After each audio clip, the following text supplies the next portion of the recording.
Specially आवाज सुना। और आज हम लोग चलेंगे शिप के पीछे साइड में, देखेंगे प्रोपेलर जहाँ पे घूमते हैं, प्रोपेलर वाले साइड में कैसा आवाज आता है और कैसा दिखता है रात के टाइम में।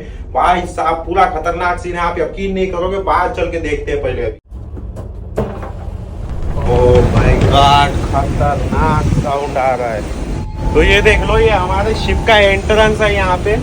ये बोट साइड में, अभी हम लोग इस साइड में जहाज का सामने का हिस्सा है, अभी हम लोग चलेंगे पीछे के साइड में। इधर देखो ये पूरा अंधेरा है, और अभी चलता हूँ पीछे, दिखाता हूँ कि जहाज कैसे दिखता है। अभी आप आवाज भी देख लो, इतना खतरनाक आवाज आ रहा ना, आप लोगों को समझ में आएगा धीरे से देखेंगे।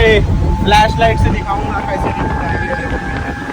ये जो दिख रहा है ना पीछे में, एक लाइट दिख रहा है ना, ये एक स्टर्न नेविगेशन लाइट है। स्टर्न नेविगेशन लाइट कहते हैं इसे। और बाहर में अभी और मैं पास में जाऊंगा, आवाज नहीं आएगी, इसलिए मैं बोल नहीं पाऊंगा ज्यादा। जब ये पीछे